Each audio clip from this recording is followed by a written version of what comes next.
Hey guys, me again, coming on. I just wanted to let you guys know it's another late night with Ashley. I got off a call a couple hours ago and then I tried to go to sleep and couldn't sleep.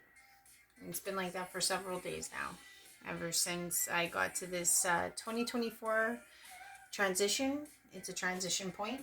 Maybe a lot of you are feeling the same way.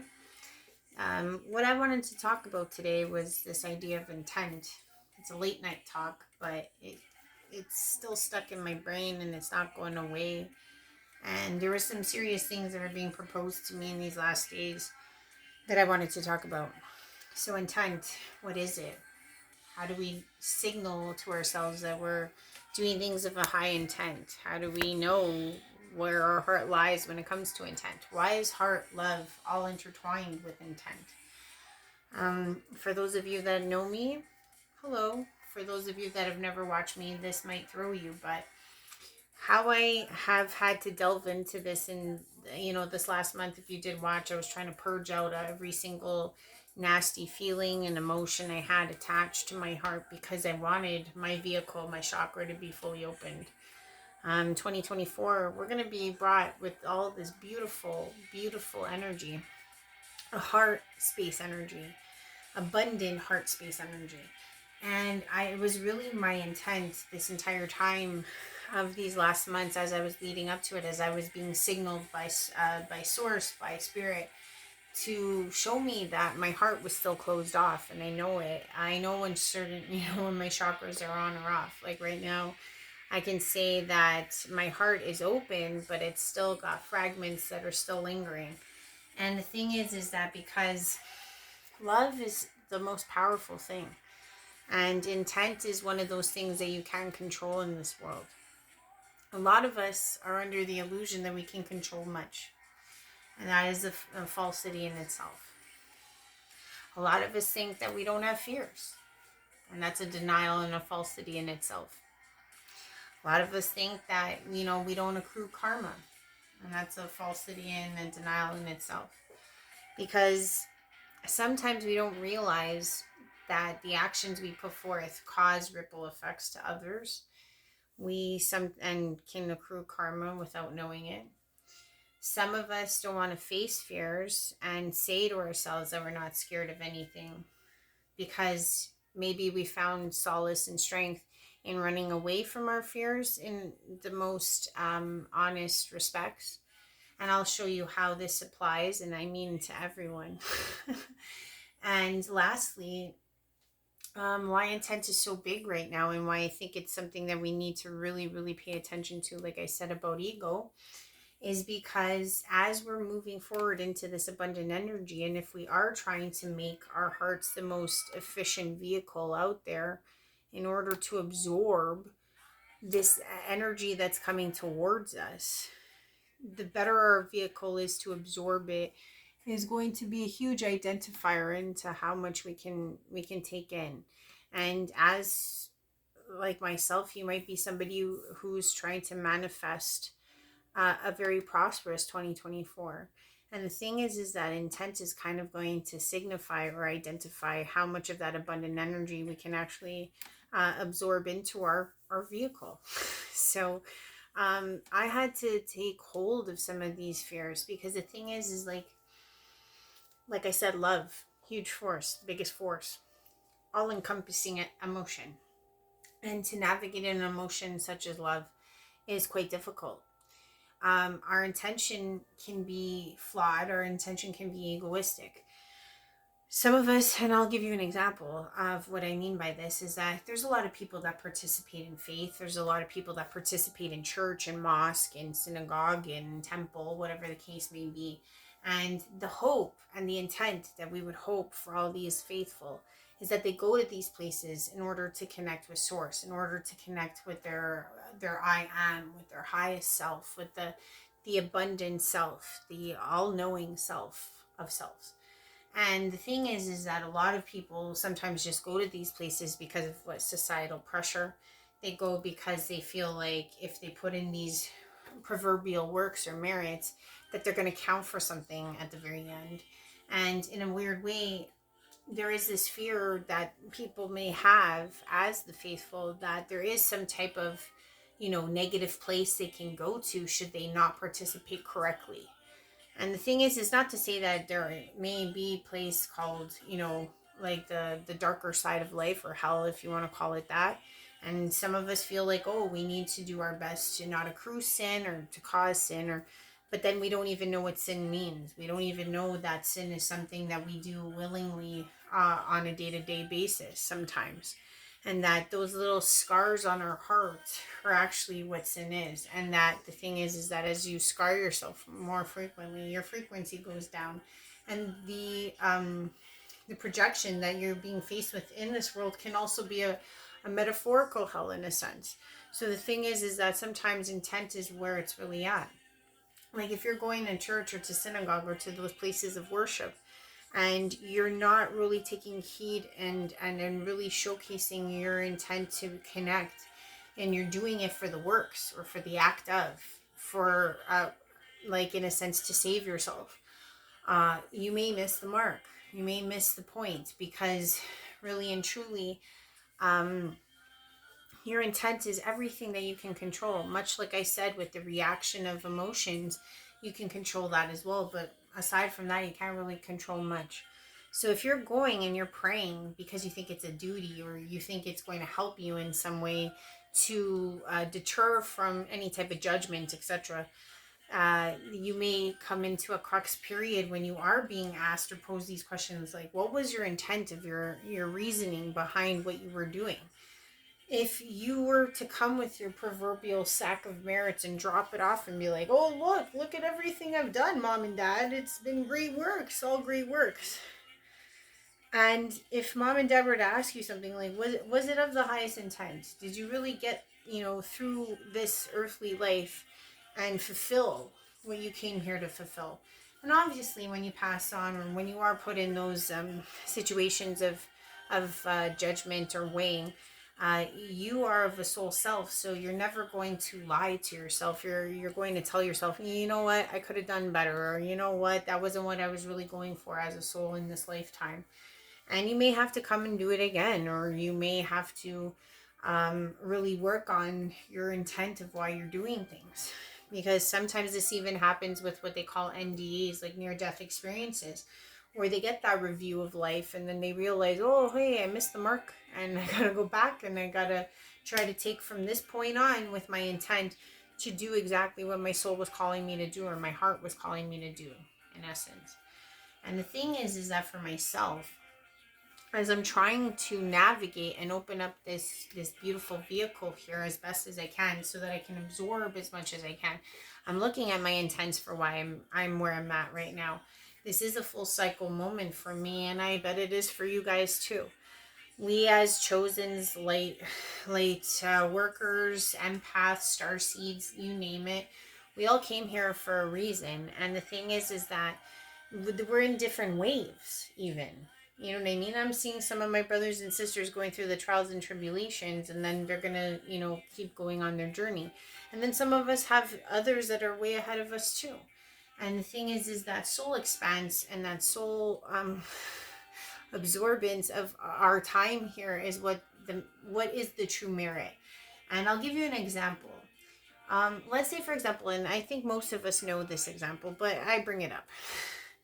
If you look at source as like a tree, okay, for example, here's the roots, here's the stalk, and here's the limbs.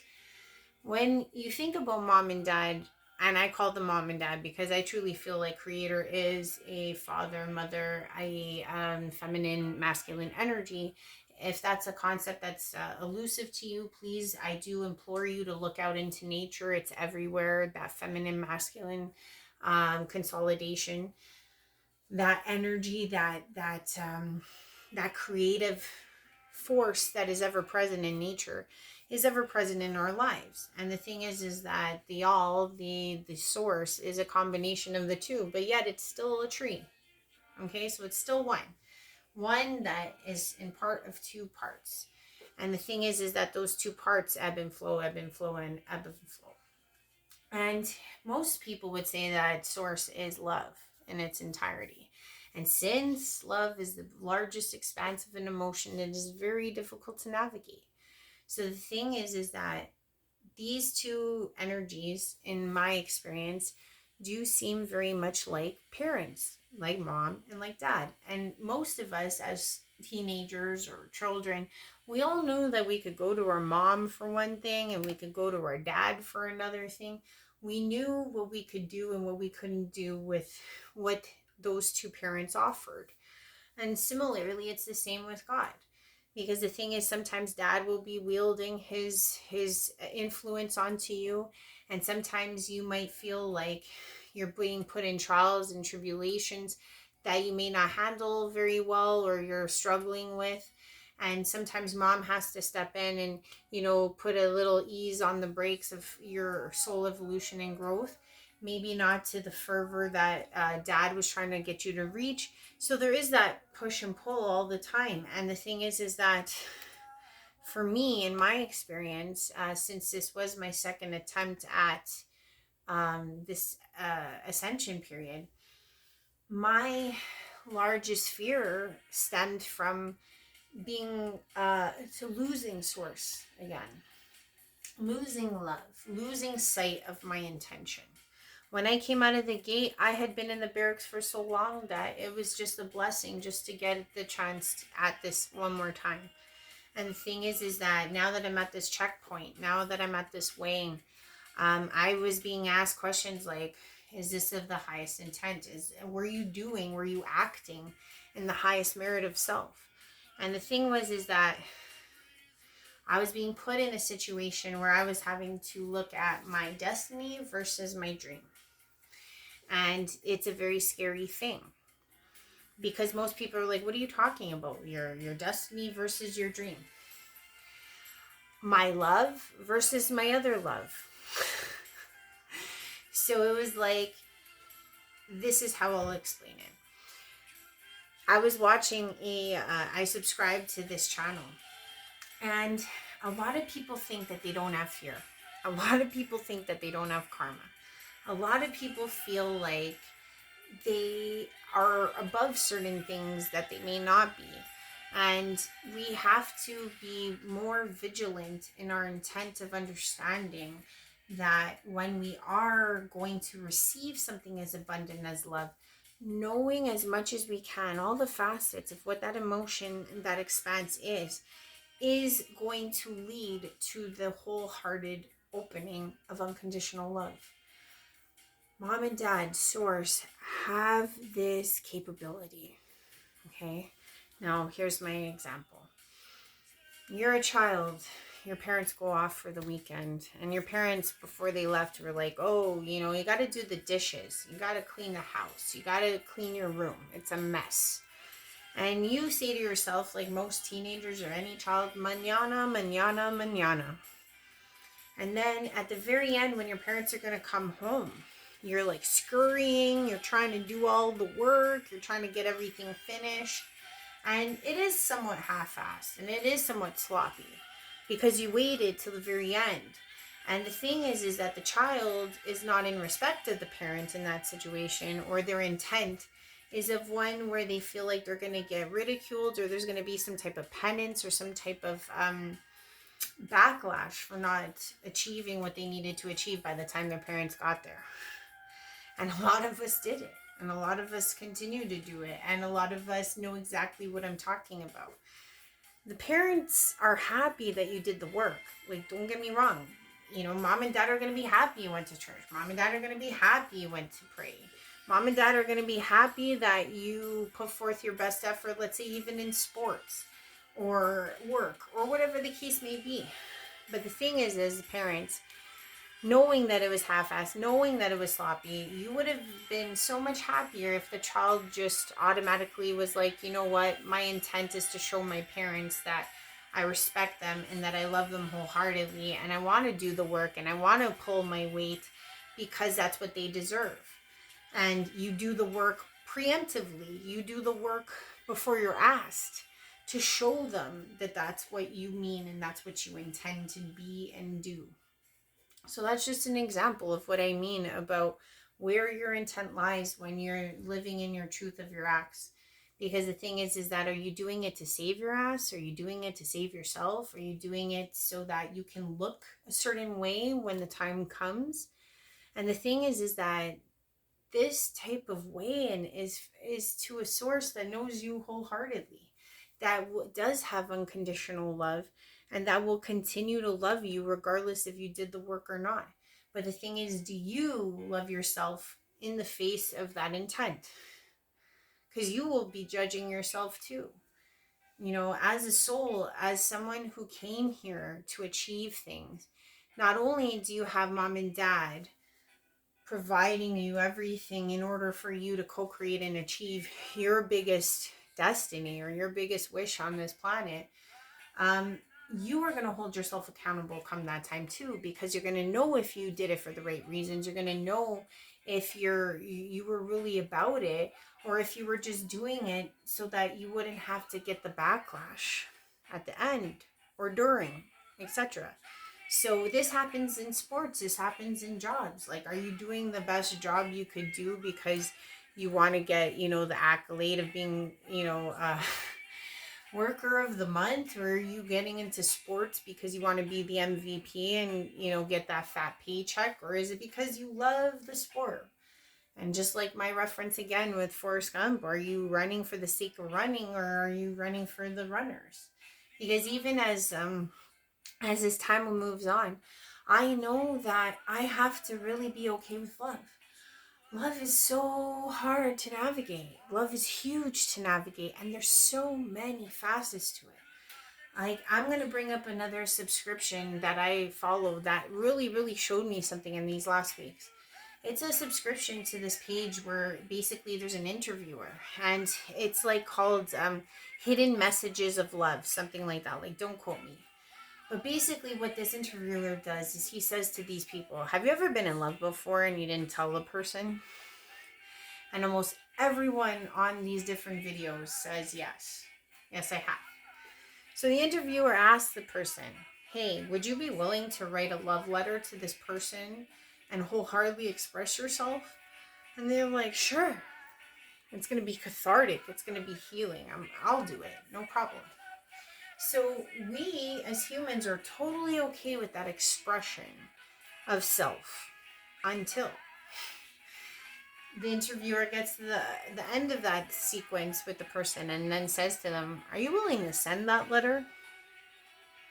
Are you willing to call them and tell them what you just expressed right here, right now?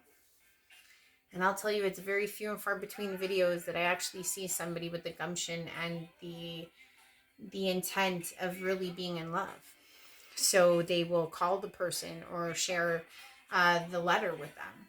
But really and truly, what the other option is that the interviewer says, or you could leave the letter for someone else to read out loud in another video.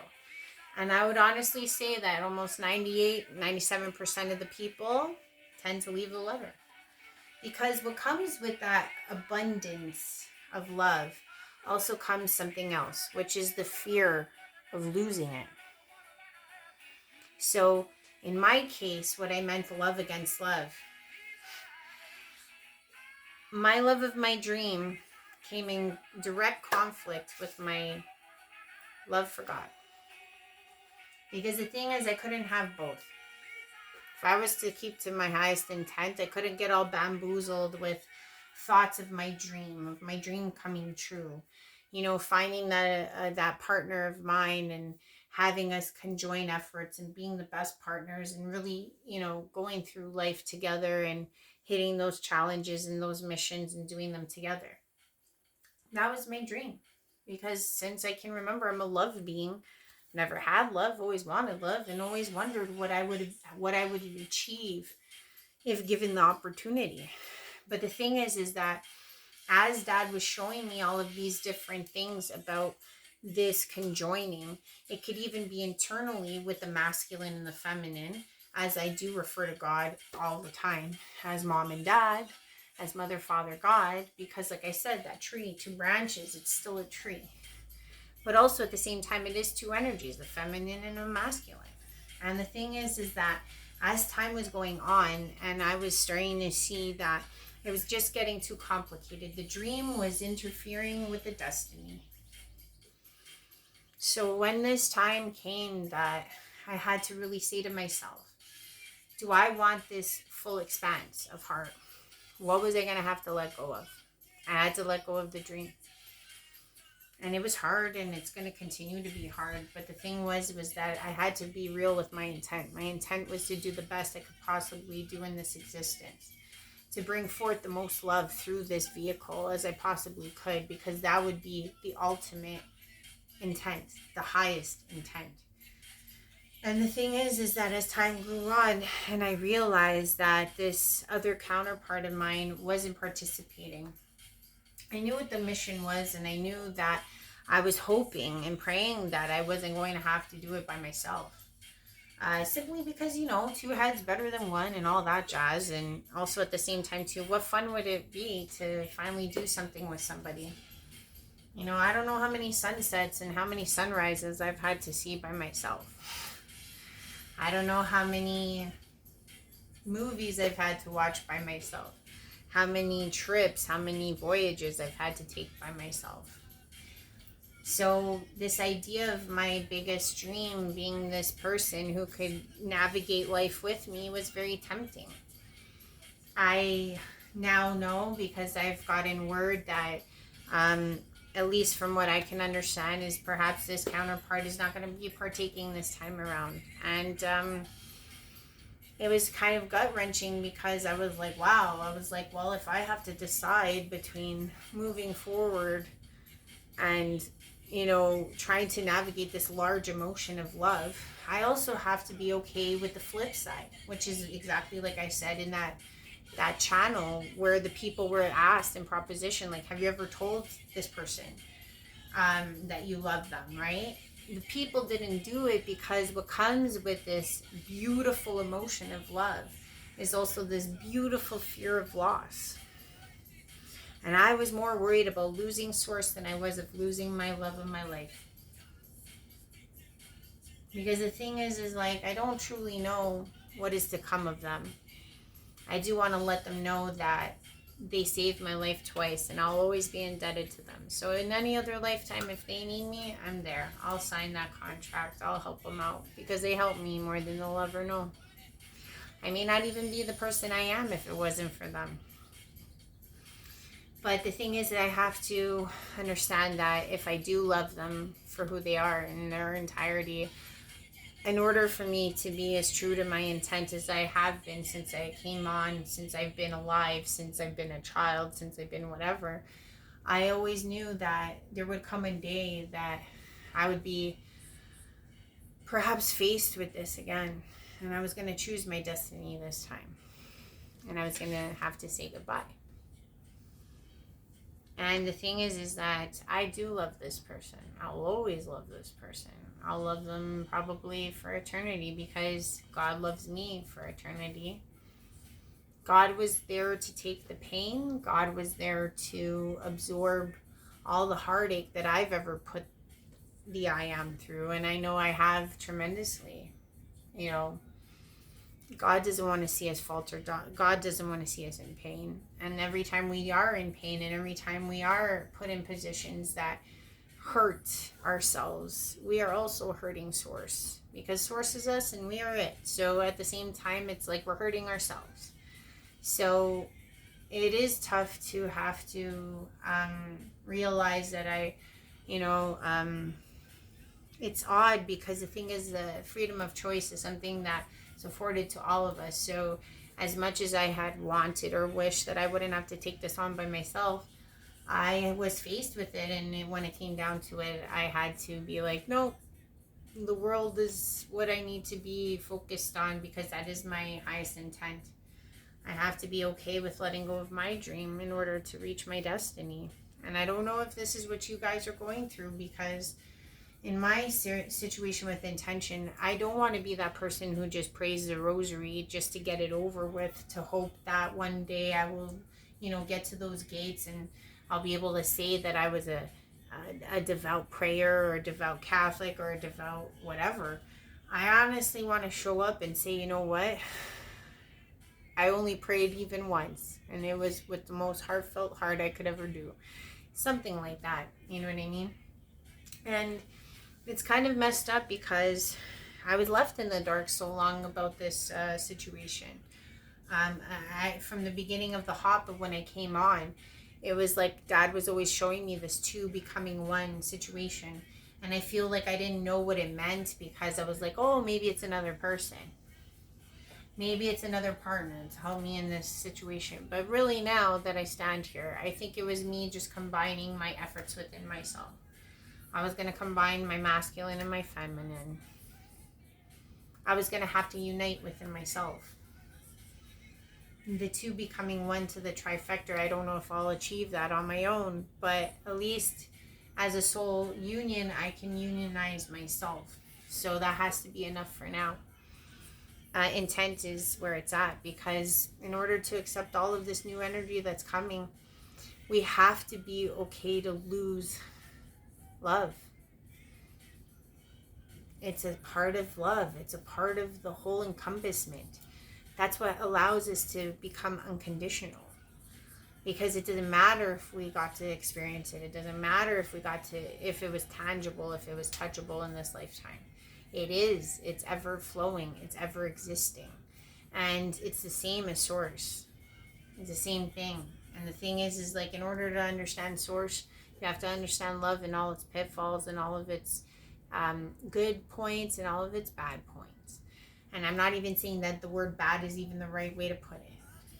It's like, you have to be okay with accepting what is, like I've said in other videos. And I was, when I got told what I got told this morning, I was like, wow, like that's a big goose egg to swallow, but I'm like, I'm going to do it. And I wish this person all the best. I wish them, I'm sure they did great works in all their time, and I know that it'll continue. And I know it's not the last time, because at least for me, the way I've always seen mathematics or some forms of mathematics is like two parallel lines. They will always diverge at a point. I'm a big believer in that type of mentality, because I feel like around a sphere or around a cycle, if you want to put it that way, just think of a circle. Two parallel lines will always come into a divergence, and then they go off. And they go around that huge circle or that huge cycle. Could be a lifetime, could be an eon, could be a full huge, who knows, a full cycle, the biggest cycle.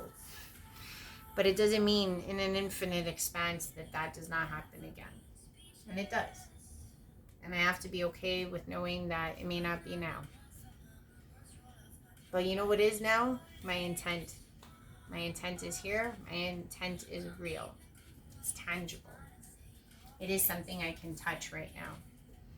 And I feel like in order for me to open my heart, I have to let go of everything that my heart wanted.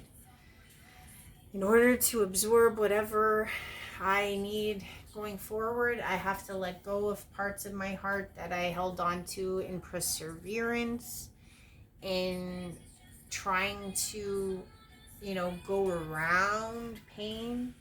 You have to go through the pain in order to become unconditional.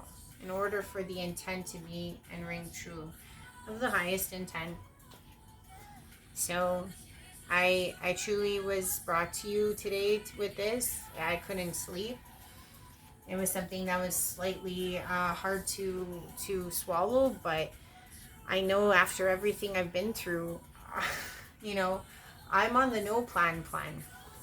A lot of people might think I'm naive in the way that I conduct my life, because I managed to flow. I managed to take care of everything, and yet I don't have to conform. And the reason behind that is because I do my best to do the work so that my manifestation is exquisitely what I want to see. And I know that the more I challenge love, and the more I absorb love, and the more I understand all of the facets and go through all of the different things that love is, the closer I get to that manifestation, the closer I get to myself, the closer I get to understanding who I am as an entirety. And I'm hoping that you guys will do the work with me, because we're going to need it. We're going to need to open those locked hearts. We're not children anymore. We're adults, and we've been through things, and the heart is where it's at.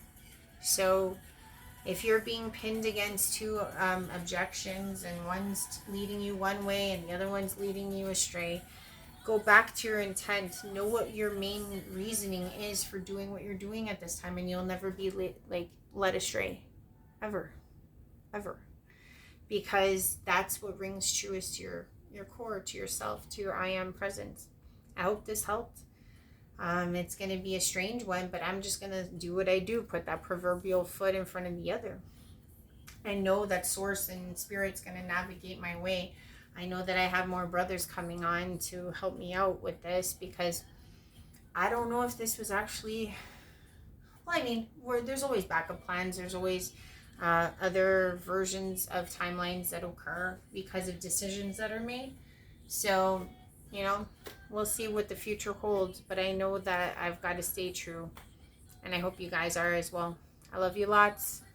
Like, share, subscribe, do whatever you want, but I do appreciate everything that comes to me. I've realized that one of my videos has hit over 100, and that's a huge feat, because yeah, the traction's coming, and I've got to just know that it'll come when it comes. So love you lots. Good night.